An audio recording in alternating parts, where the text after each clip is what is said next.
예수와 나대기 298번째. 먼저 가서 형제와 화목하고. 마태복음 5장 24절. 예물을 제단 앞에 두고 먼저 가서 형제와 화목하고 그 후에 와서 예물을 드리라. 하나님께 예물을 드릴 때는 받은 은혜에 감사해 기쁨으로 드려야 합니다. 하나님께 물질을 드려서 소원을 이루려는 마음은 탐심입니다. 그것은 하나님을 우상으로 만드는 것입니다. 하나님은 모든 것이 자기 것이며 무엇이든 할 수 있습니다. 그리고 하나님은 예물이 아니라 예물을 드리는 사람을 받습니다. 하나님께서 그 사람을 받지 않으면 예물은 의미가 없습니다. 우리는 거룩하신 하나님을 합당한 마음으로 경배해야 합니다. 그것은 나를 부인하고 하나님의 뜻을 따르는 것입니다. 예수님의 마음을 품고 사는 것입니다. 우리가 예수님을 가까이 하면 우리의 내면을 볼 수 있습니다. 기도할 때 우리 죄가 생각나는 것은 그것을 해결하라는 뜻입니다. 우리의 삶에 죄가 있으면 예배가 응답받지 못합니다. 하나님 앞에 우리의 삶 따로 믿음 따로는 없습니다. 우리의 삶이 예배입니다. 하나님께서는 우리의 돈이 아니라 우리와 사랑하길 원하십니다. 우리가 하나님과 사랑하려면 이웃과도 화목해야 합니다. 이웃은 하나님이 사랑하는 우리의 형제이며 또 다른 나이기 때문입니다. 우리가 이웃과 화목하게 지내는 방법은 예수님을 나타내는 것입니다. 이웃을 예수님의 마음으로 바라봐야 합니다. 이웃에게 잘못이 있으면 용서를 빌고 이웃에게 죄가 있으면 예수님처럼 용서의 손을 내밀어야 합니다. 하나님께서는 우리를 통해 원수까지 구원의 기회를 주십니다. 하나님은 우리가 무엇을 드려서 좋은 것이 아니라 우리가 자녀라서 좋은 것입니다. 하나님은 형제간 우애 있게 살아가는 것을 보기 기뻐하시는 부모님과 같습니다. 이 우주는 하나님께서 사람은 영혼을 만드시는 모텔로 창조하신 것 같습니다. 하나님께서는 이 물질 세계에서 이 생명을 만드시고 그 생명 속에 또 자신의 형상을 따라서 정신 세계를 만드신 것이죠. 그래서 사람은 물질과 이 정신, 하나님을 향한 초월적 존재를 향한 이 마음이 끊임없이 향하게 돼 있어요. 하나님을 믿는 사람은 예수님을 향해서 이 자아를 형성해 나가고 가고, 또 믿지 않는 사람은 자기의 이상 세계를 구축하면서 살아가는 것이죠. 동물과는 좀 달라요. 이걸 갖다 이제 학문적으로 문화적 존재라고 하는데, 더 구체적으로 하면 나의 자아의 정체성이 어디에다가 두고 살아가느냐, 이게 우리의 삶, 영혼의 질서겠죠. 상징 세계의 질서들을 어떻게 우리가 영혼에 품고 그것을 갖다 구체화하고 또 내가 그것을 질서 있게 살아가느냐, 그런 것인데, 우리의 모델은 예수 그리스도죠. 예수 그리스도가 모델일 뿐만 아니라 우리가 그 영을 따라서 살아가는 것이라고 생각할 수가 있겠어요. 그래서 우리는 이 세상에서 잠시 지내는 이 세상 속에서 우리가 인격적으로 예수님을 쭉 닮아가게끔 지금 하나님께서는 이렇게 우리에게 은혜를 주시고 인도하고 계신다고 생각할 수가 있어요. 그래서 우리의 세계관이 여기에 머무르는 것이 아니라 영혼 속에 있는 그 하나님의 궁극적인 나라, 그 영의 세계의 그것을 품고 이 땅을 바라봐야 되는 거예요. 이 세계를 전체적으로 바라보지 못하면은 하나님의 뜻하심을 내가 알 수도 없을 뿐만 아니라 그것을 드러내면서 살 수가 없는 것이죠. 여기에서 집착하는 인생, 시각이 그렇게 작아지면은 내가 그 시각에서 붙들려서 살 수밖에 없어요. 그러니까 내 정체성이 하나님 나라와 이 땅에 완전히 끝과 끝이 이렇게 맞닿아져서 알파와 오메가의 그 예수님처럼 그 안에서 내가 살고 있음을 인식하면서 살아가야죠. 그 시각으로 내 형제를 바라봐야 되는 거예요. 그러니까 내 형제도 나와 같은 기회를 주신 사람이라는 거죠. 우리 이웃도 하나님께서 구원하시고 원하시는 그러한 생명으로 바라봐야 하는 거예요. 그러면 우리가 예배드리고 이제 헌금하고 뭐 이 찬양하고 이런 모든 것도 그 조화 속에서 내가 영원히 살아가는 그 존재 속에서 헌금하고 찬양하고 기도드리고 그러한 것들을 해 나가야 되는 거예요. 그러니까 내가 여기에서 이 땅에서 뭐 사는 것을 내가 집착하고 하나님의 영원한 세계에 내가 살고 있음을 깨닫지 못하고 내가 완전히 이루어 주신 예수 그리스도의 형상으로 이루어 주신 그 존재로 내가 장악하지 못하면은 왜곡된 존재로서 물질적인 존재로서 구하게 되는 거예요. 그래서 이 땅에 복을 구하는 것이 많이 신앙인 줄 알고 내 자식이 잘 되는 것이 나의 어떠한 성취고 하나님의 응답인 줄 알고 이렇게 생각하면 안 되는 거예요. 그러니까 모든 이 세상의 것은 지나갈 수밖에 없어요. 우리의 종착역은 죽음이라는 것인데 이 죽음은 무엇이냐면 완전한 세계로 들어가는 문일 뿐이죠. 근데 그 완전한 세계로 들어가기까지 하나님이 뜻하신 그것을 갖다 내가 여기서 이루어야 돼요. 그건 순종으로 하나님 앞으로 계속 나가는 것이죠. 예수님처럼 기도와 순종으로 쭉 나갈 때 그 영광스러움에 같이 참여하게 되는 거예요. 그렇기 때문에 잊지 말고 전체적인 시각으로 봐야 하는 거예요. 우리가 헌금을 하는 거, 이 세상에서 돈을 갖다가 없으면 안 돼요. 굉장히 중요한 거예요. 돈이 없으면 많은 제약이 따르기 때문에 돈을 굉장히 아끼고 바르게 사용하는 그런 훈련도 이 땅에서 잘 하는 게 좋아요. 그러니까 돈에 종속되지 말고 다스려야 하는 것이고 돈이 또한 없으면 안 되는 것이기 때문에 성실하게 벌고 의롭게 벌어서 또 합리적이고 또 바르게 사용한다는 것을 잊지 말아야 돼요. 근데 이 돈이 하나님께 드려진다. 이 예물이 하나님께 드려진다. 근데 여기에서 우리가 착각하는 것은 하나님이 그것을 받아서 쓸 수가 없다는 거예요. 근본적으로 하나님의 이 세계의 모든 것, 보이는 것이나 보이지 않는 것이나 다 하나님 것이에요. 하나님이 허락하셔서 지금 이렇게 우리가 모든 보는 것들, 만지는 것들이 있는 거예요.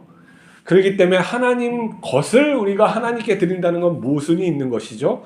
그렇기 때문에 우리가 받은 것은 하나님의 모든 것이었고 내가 이것을 구별하여서 기쁘기 때문에 하나님께 드리는 건데 이건 하나님이 쓸 수가 있는 게 아니죠. 그래서 교회에서 사용하는 거, 교회는 뭐냐면 그 사람들이잖아요. 예수님을 믿는 사람들이 사용하는 것이고 또 그것이 또 이웃에게 전혀 믿지 않는 이웃에게도 전달되는 것이고 그러는 것이죠. 그렇기 때문에 우리가 하나님의 내 것이 아니라 하나님의 모든 것을 나마저도 하나님께서 주신 것임을 내가 있음을 알고 항상 예물을 드릴 때는 하나님의 것이라는 걸 그리고 기쁨으로 드리는 것을 내가 습관화해야 되고 그것을 하나님이 드시는 게 아니다. 하나님이 지금까지 내가 무엇을 드시는 것을 내가 못 봤어요. 그러니까 착각하면 안 돼요.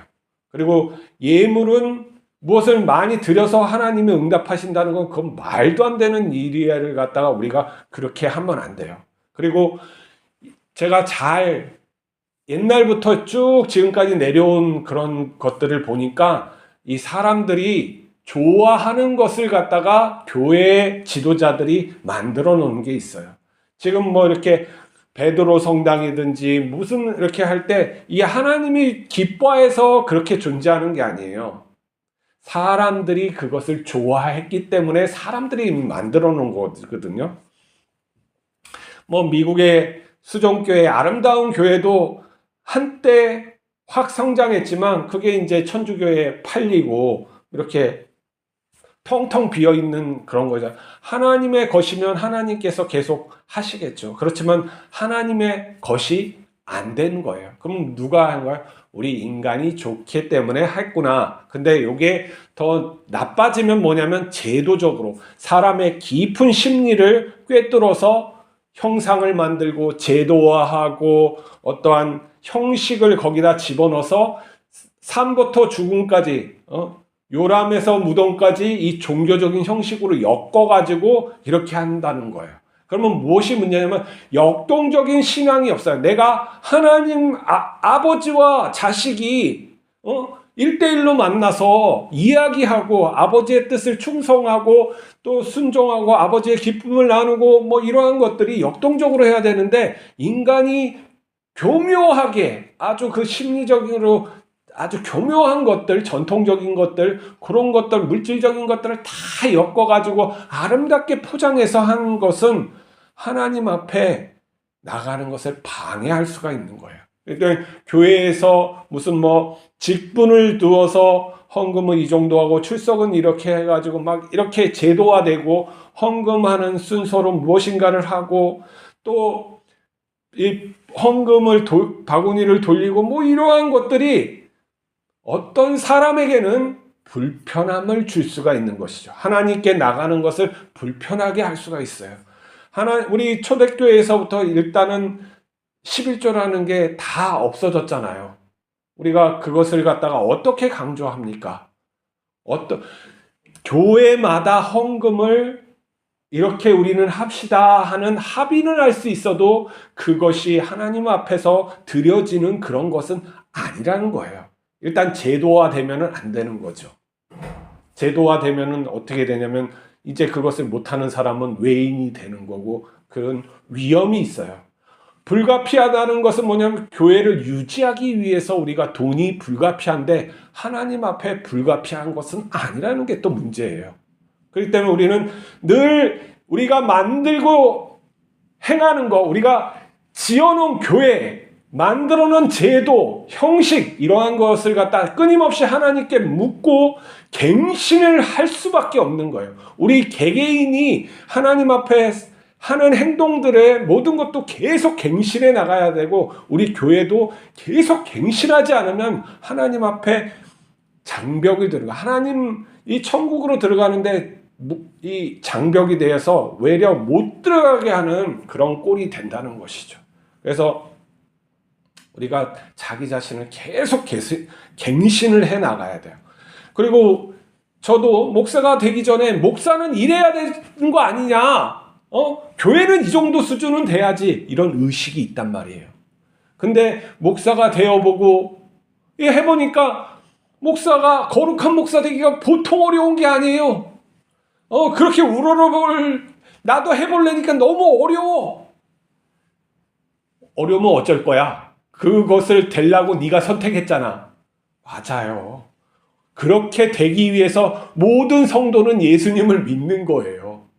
그렇게 작정하고 믿는데 내가 올바로 행하지 않고 내가 어떠한 편견이나 예수님이 절대화시키지도 않은 그런 것들을 갖다가 내가 사람 앞에서 내세우고 있다면 내가 이단이 아니고 뭐겠어요.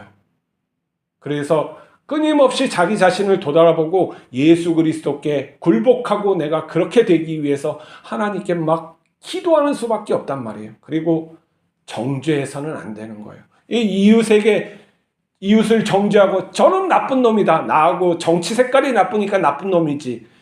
저 돌대가리 같은 놈 저것도 못해? 이게 성경에 보니까 이 바보라고 하면 저 욕하고 그러면 지옥불을 갖다 각오해야 된다고 써져 있어요.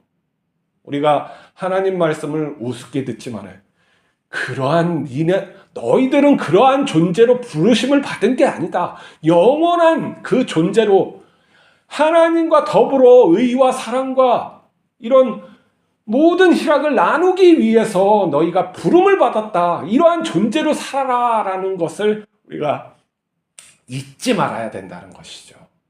우리가 오늘도 그러한 존재로서 영원한 존재로서 하루를 살아가는 그러한 사람이 되기 위해서 오늘도 하나님 앞에 기도하면서 나가시겠습니다. 기도하시겠습니다. 거룩하신 하나님 아버지, 우리가 하나님의 자녀 되었습니다. 친자녀 되었습니다. 예수님의 형제가 되었습니다. 그것을 잊지 않게 하여 주시옵소서. 우리 앞에 다른 사람의 부족한 것을 자꾸 탓하는 그런 못된 심보가 있습니다. 그것을 버릴 수 있게 하여 주시옵소서.